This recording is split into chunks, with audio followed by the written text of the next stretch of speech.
The Gateway brings you the day's news from the St. Louis region and across Missouri. It also includes stories from the Illinois side of the river and our Metro East reporter, Will Bauer. In Alton, in Belleville, in East St. Louis, in Edwardsville, in Cahokia Heights, at Scott Air Force Base, I'm Will Bauer. St. Louis Public Radio. Listen to reports from Will and all of our journalists weekdays on the Gateway, on the STLPR app, and wherever you get podcasts. 9, 8, 7, 6, 5, 4, 3, 2, 1. I think that is fair to As I say. say, hands to kiss and babies to shake. But I think my record speaks for itself. That's a really good question. Hello and welcome to the Politically Speaking podcast. I'm your host, Jason Rosenbaum, a reporter with St. Louis Public Radio. Joining me in studio today is Joe Mannies. And our very special guest today is Maida Coleman. Former state senator from the St. Louis area. We're actually in her state senate district, the beautiful 5th Senatorial District. Yes. And the director of the Office of Community Engagement. Yes. Thank you so much for coming on our show. It's wonderful to have you. I'm first of all. excited to be here, but I must point out also that this was also my state representative district. Yes. That I've served in for a very short time. Yes. You have your legislative trajectory is probably different from most people, to say the least. We'll get to that in a minute. But before we get into your legislative and current role, just tell us a little bit about yourself. We've had a lot of Southeast Missouri natives on, and today is no exception. Proud to be from the lovely hamlet of Sikeston, Missouri, down in Missouri's Boot Hill, known as the home of the throwed rose, because there's a restaurant there that people flock to. Lambert's. Did you ever catch him or throw him? Oh, I have a sister that actually used to bake those rolls. Yeah. And Really? so, yeah. I've never caught a actually few. been there, but I've heard it's pretty good. Well, the food is excellent, and the rolls are fantastic, and you cannot have a roll without molasses and butter dripping and oozing all through it. You're killing me here. And I haven't had lunch, but I just have to throw in this plug.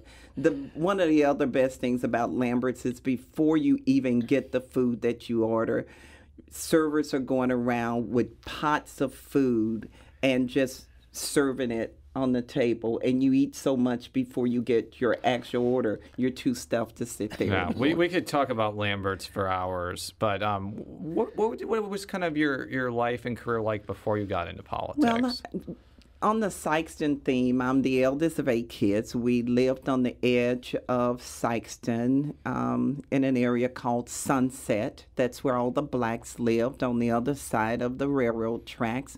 One side of my house was a cow pasture, and across the field was a cornfield. And so great memories of growing up in Sikeston. I was one of its first African-American cheerleaders back in Really? 1968. Do you have any pictures of yourself? Oh, back yeah. then? As a matter of fact, on my Facebook page right now, my kids are showing a picture of me with glasses on, speaking at my high school commencement. And so lots of cheerleading pictures and good times. I enjoy Sikeston. I was just there last weekend and just enjoy it. It's a great place to be from, and people there are lovely. So how'd you end up here in sunny, not so cheery at times, St. Louis? I went to school at Lincoln University, graduated from there in 1976, and met my husband there my freshman year.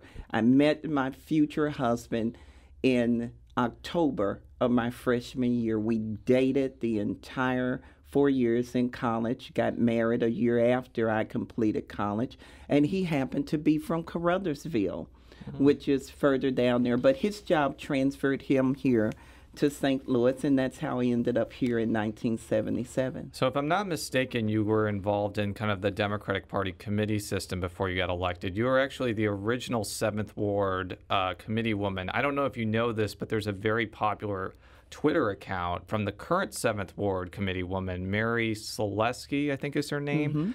And she's very active on Twitter, but you were like the original 7th Ward woman. Is that right? Yeah, we were part of the original 7th Ward, and we go back to lots of great people who've come out of that 7th Ward. And I actually got involved because of Ronnie White, former Supreme Court Justice, knocked on my door one night down in the Fox Park neighborhood where I lived then and actually live again now, and was asking for my vote. And I told him I didn't know him, and I thought that everybody in Jeff City was stupid because nobody used common sense, and that he said, you need to come get involved in our ward. And I became the treasurer of the organization, the president, eventually the committee woman, state rep, and then the senator. So you were elected, I think, to the state rep, what, in 2000? 2000. And you were probably expecting to stay there 8 years. In some alternate universe, you would be the state senator right now.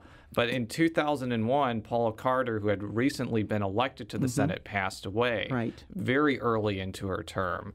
And I remember reading archives. I'm sure Joe wrote a couple of articles about it. Yeah, because I was actually at her funeral, yes. That there was kind of this scramble to replace her in the Senate, and you were chosen out of a couple of other people. Her son was one of the contenders in the Democratic nomination, as was State Rep Louis Ford. Yeah, I remember that. So it was a very rapid rise. There are people now who spend millions of dollars and try so desperately to get to the Missouri Senate. You got there basically after, what, 1 year in the Missouri House? Sure. I got sworn in January 2001.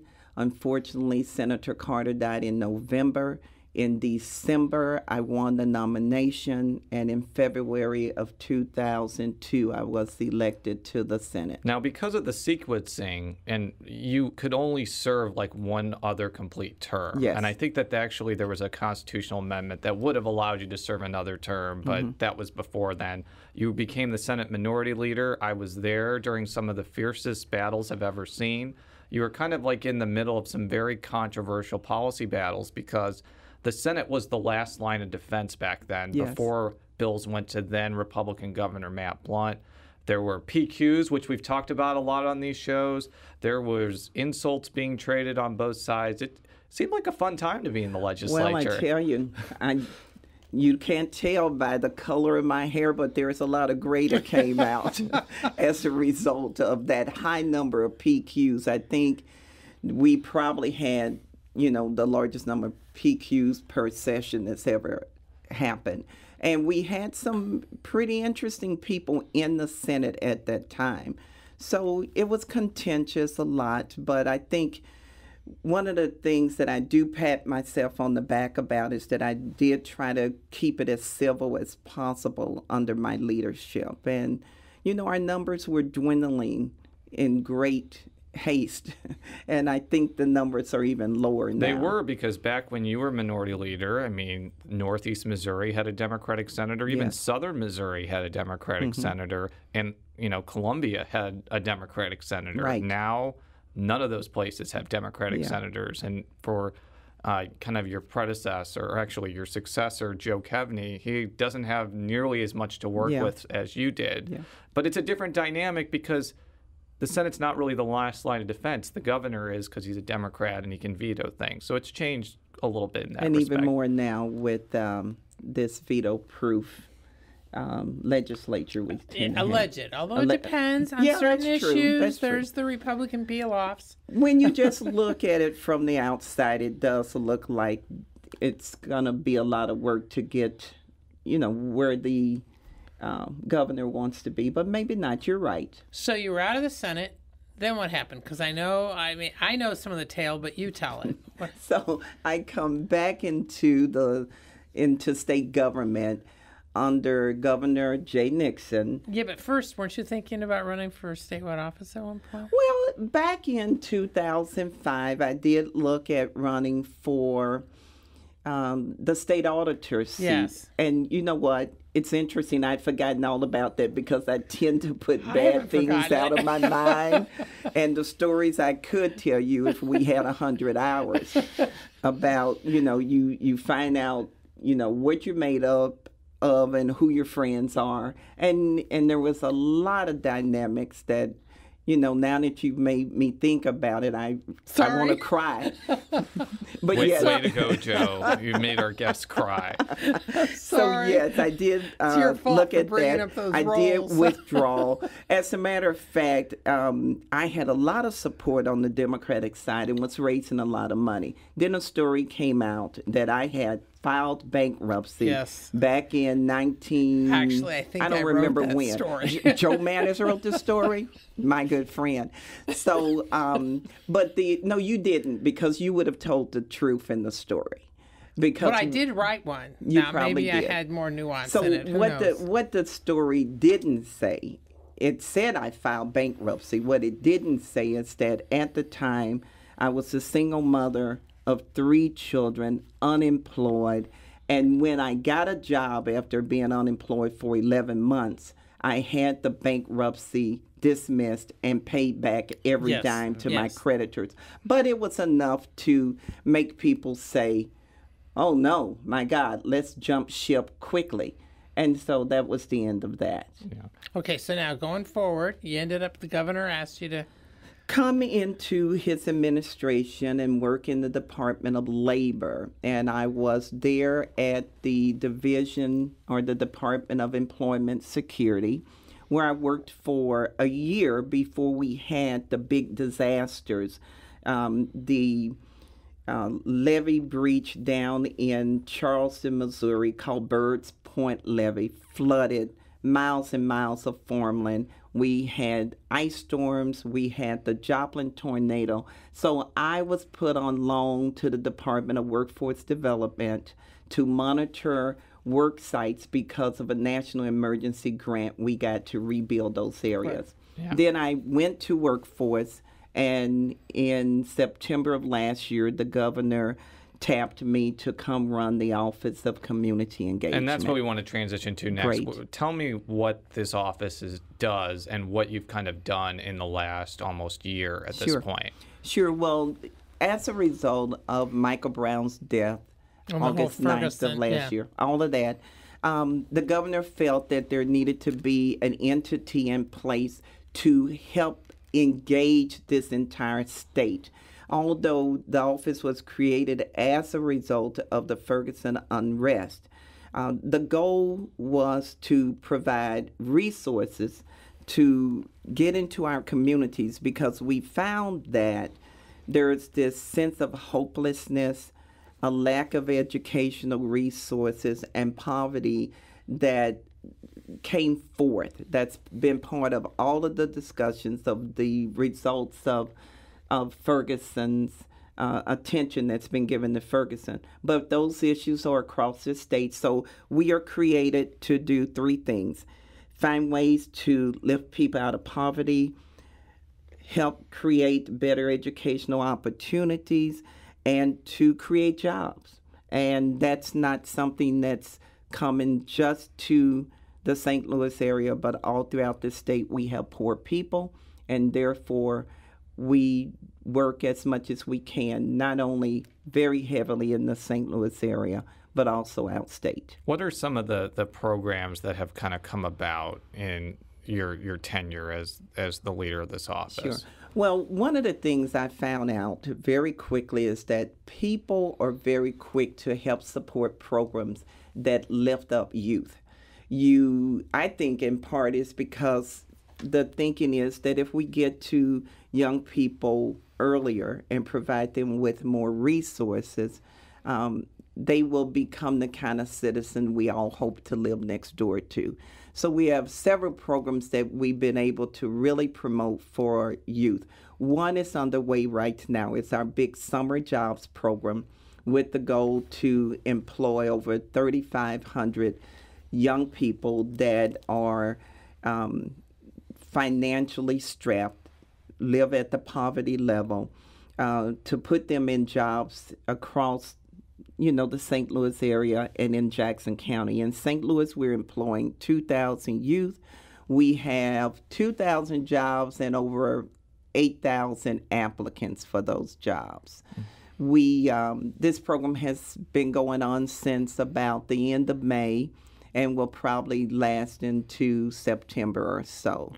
We have just recently completed a diversity program where we brought in a representative from every school district in the St. Louis metropolitan area. About 56 kids spent a weekend at a hotel here in the St. Louis area learning how to get along with each other, learning about bullying, racism, prejudice, all kinds of things that we can get you to work together on. And we have folks from all arenas, black, white,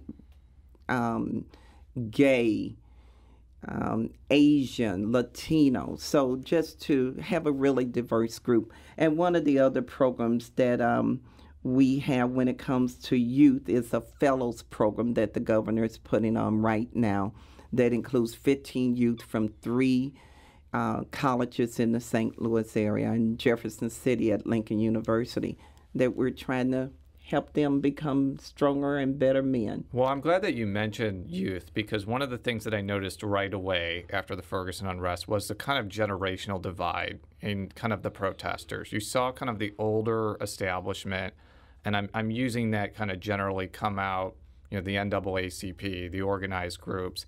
And then you saw kind of this youthful, almost organic protest to this entire situation. I think there was kind of a little bit of internal friction that we're kind of going to hear from one of the first group's members, Reverend Tommy Pearson, who's also a state representative. And I was asking him a question about the fact that many of the more youthful protesters had criticized the clergy for not being as involved as they'd like, and this was kind of his response to this situation. The youth of yesterday had more respect for their elders than the youth of today. And so what happened in this last movement, that they're smarter, they're weaker, and it became for many of them a way to develop an organization and make money. So I know that the programs you mentioned are not necessarily political. You're trying to help younger folks. But when you're going around the state and you're talking with people and you're talking with people of all age groups and demographics, are you kind of sensing sort of the angst that Reverend Pearson is talking about, either the older generation not thinking the younger generation is good or the younger generation criticizing the older generation? Since you've been around the state, I'm interested to hear your perspective about this. I hear it on both sides, and I really think that both sides are valuable. It's different now. When I was growing up, and I'm older than everybody in this room, and I can attest to that because I just had a birthday last night. And I know that youth, it's a different world. It's fast-paced. It's give it to me right now. I want results right now. The communication is faster. We're operating at the speed of light.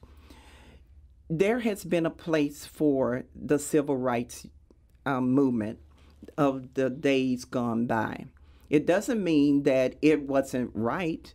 Obviously, since we just saw what happened with the shootings in Charleston, South Carolina, that bigotry and hatred is still there. Those things that as I like to call us, the old heads, that work is still important.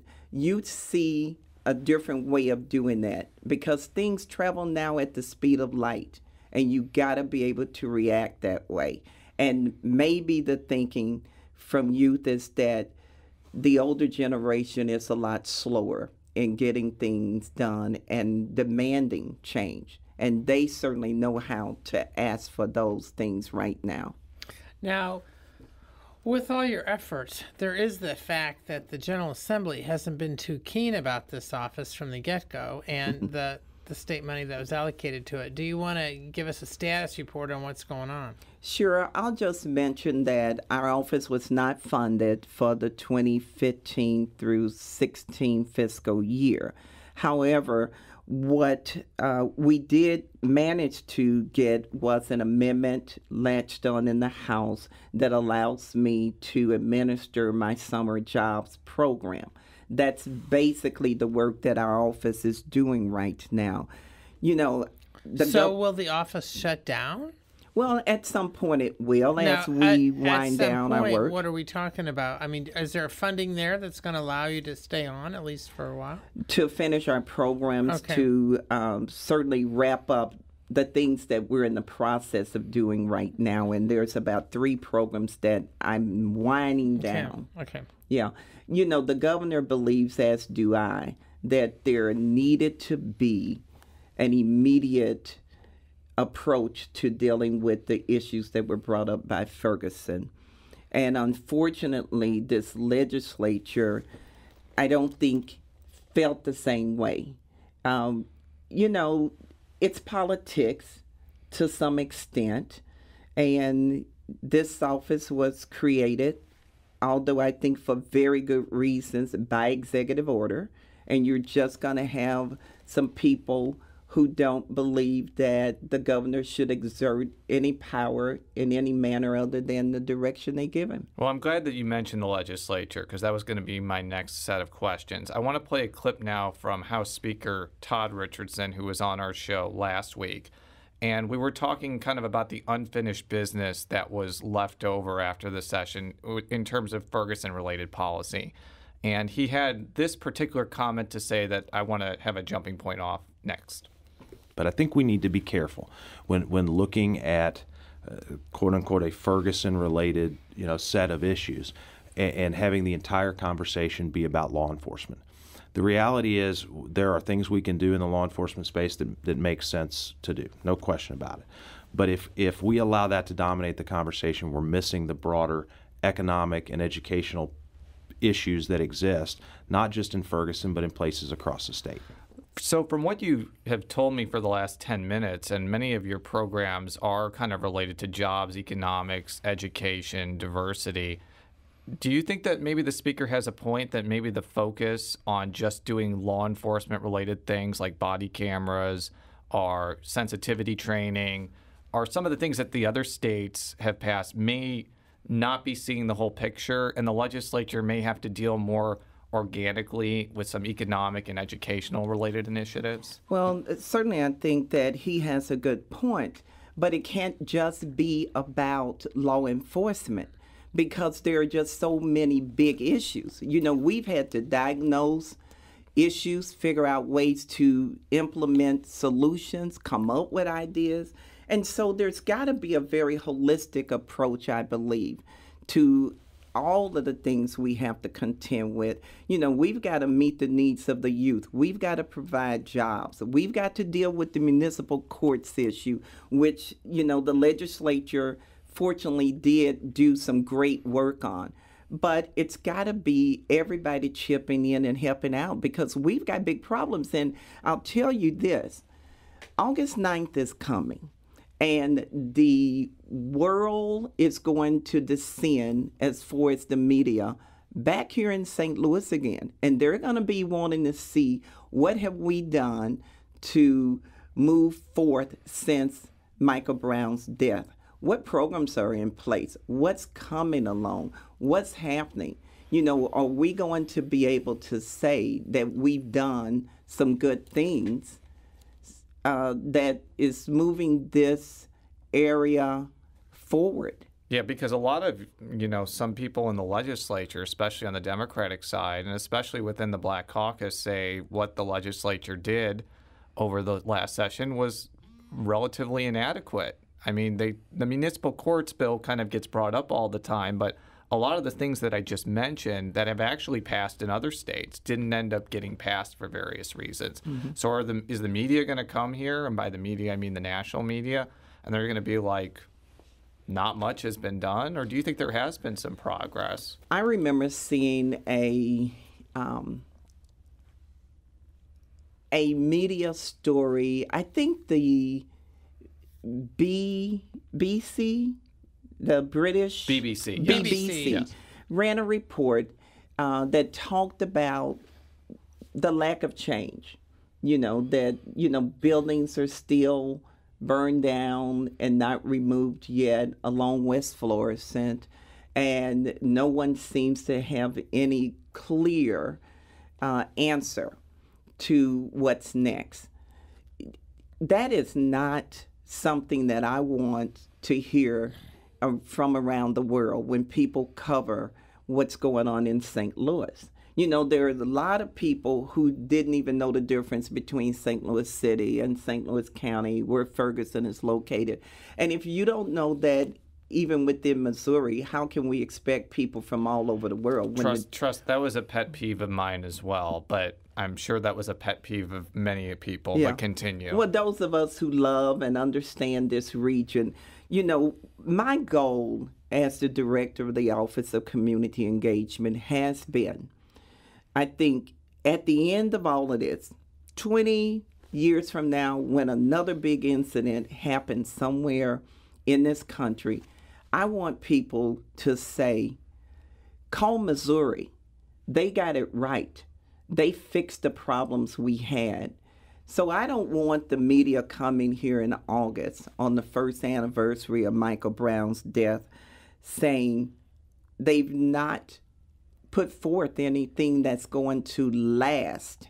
And I think the municipal courts bill, it's a really good start, but there are so many other things that we have to address also. Well, it's interesting that you mentioned that, because right after the Michael Brown shooting, I'm going to say 6 or 7 days, I kind of came to the realization as a reporter that many of the problems that emerged and the divisions among race and class and economy and generation, those had been decades in the making. And the expectations of fixing them within even a year, I think, were wholly unrealistic, right. And I still think are unrealistic. That's not to defend Sure. not doing things right. or not passing initiatives, but kind of to jump off that observation, is this going to be like a years-long reconciliation process? And do you think that it's going to be more interpersonal relationships as opposed to public policy, or is it going to have to be a mixture of both? Well, I do think people are taking a nearsighted approach, that they want to see what's happening right now. But these things are going to take time, because you're absolutely right.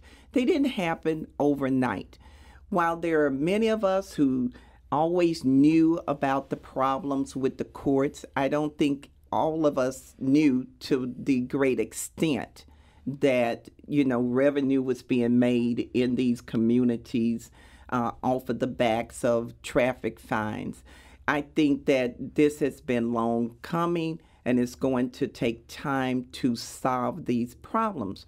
But in order to do that, we need programs in place. We need them to be implemented. We need people to care about these things and understand that it takes time. And as I used to tell people about this who said, well, I just don't believe the problems are that severe in the St. Louis area, my response has been, just because you haven't seen it doesn't mean it's not real. Yes, and one of the things that you were talking about was that it's not just police, and that's the same thing that Speaker Richardson said.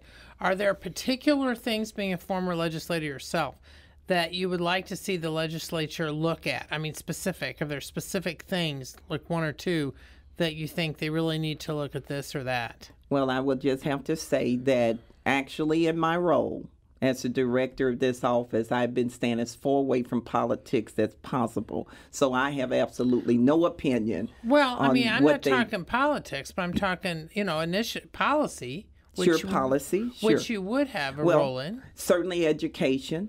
We still got to continue to work on education, and I'm very excited that just last week the governor was able to announce how the 24 school districts in the St. Louis area has come together to create some ideas around a transfer program. And that's one area we really got to continue to work on. And I think we need to continue to work on our court system, the judicial system, when it comes to sentencing and putting programs in place to help people find jobs and stay in jobs. Those are the kind of things I think the legislature could really help us with, and certainly the kinds of things that motivated me as a legislator. You know, I was a huge proponent of the St. Louis public school system, and certainly coming now from workforce, I know that there's so much more we can do with finding work-related, work readiness training for youth and young adults. I know this is going to be an awkward question to ask because it's a question about your immediate boss, but I know that right after after Nixon announced this, there were some people who were just like, well, this is a reaction to the fact that he had been, getting a lot of criticism for his response to Ferguson. The similar thing happened after the Ferguson Commission occurred. I mean, what do you kind of make of that criticism that some of these post-Michael Brown initiatives that the governor did, including your office, were just kind of essentially a knee-jerk reaction to a lot of criticism going his way? I don't think it was knee-jerk at all. I think it was part of a multifaceted approach to how do we deal with these problems. See, people are quick to criticize Jay Nixon, but in reality, we have to remember that this was nothing that had ever happened in this city and in our state before. We have a tendency to deal with what we have to on a day-to-day basis. And when there is a problem, you jump to it. And in his case, he jumped on it. He created this office. The goal is to reach out and address concerns raised by all people and hope that we can come up with solutions. Interestingly, one of the most virulent critics of Nixon during this situation, Senator Maria Chappelle-Nadal, she's been very critical of the Ferguson Commission, but when I ask her about you and the Office of Community Engagement, she's actually very complimentary toward you, and I think that she sees you as kind of a liaison that she can work with. And I know that also Senator Nasheed and yourself, before she became a lot more pragmatic after you left, I think also had a pretty good relationship. So is that kind of a bonus that, sometimes the feuding Nasheed, Chappelle-Nadal senatorships have a pretty good relationships with you, and you can kind of work with them and tell them what's going on with the governor? I do speak to them quite often, actually, and I love both of those senators. They are bright, they're sharp, and they are fearless. And we all have different approaches. And I left a legislature known as a diplomatic person. But I tell you, I love the fact that we have these strong women legislators, especially, that are not afraid to put it out there. They practice what they preach. And I have spoken to them on numerous occasions. And yes, it does help that we have relationships because, I'm 100% behind both of them and Senator Kiki Curls up in Kansas City. They're young, they're bright, and they're fearless, and they are not afraid to call something what it is, but they're all smart enough to know that we can still work together and get this done. I think one of the attributes of having me there and why it works for them is because they know I'm always going to tell them the truth. And I can only do so much, and they're appreciative of the fact that, I will let them know what I can or cannot do. So we only have a couple minutes left. I kind of want to look way into the future. Like in 10, 15 years, when we all have a lot of foresight about what's happened over the last year, what do you think St. Louisans in the state will have learned from what's happened in Ferguson and the surrounding areas? I think the biggest thing I would like people to learn and to take away is that we can never let our guard down. There are so many things we have to constantly be concerned about and think about. And we're laid back, state, laid back part of the country. And we tend, I think, in general, not to look ahead, more reactive, unfortunately, sometimes than proactive. And I just think we've got to get critical thinkers together and come up with ideas on how we can all work together instead of this very parochial view that we not only have in the St. Louis area, but across the state.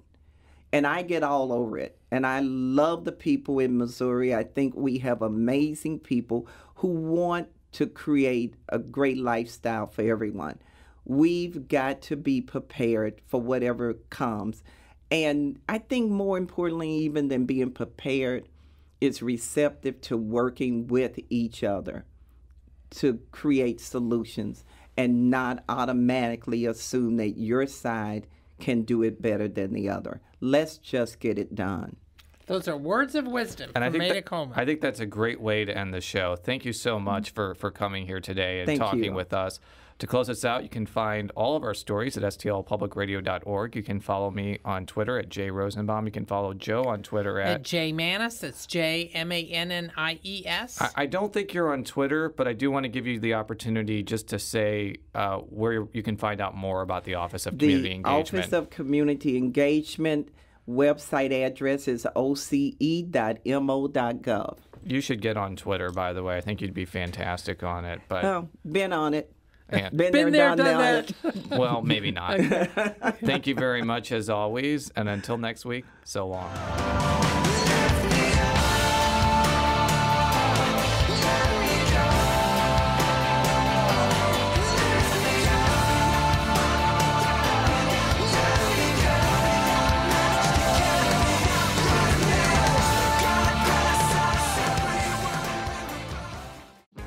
If you have a smart speaker, you have access to the entire world of NPR and St. Louis Public Radio.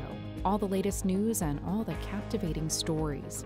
Activate our voices with yours by telling your smart speaker to play St. Louis Public Radio.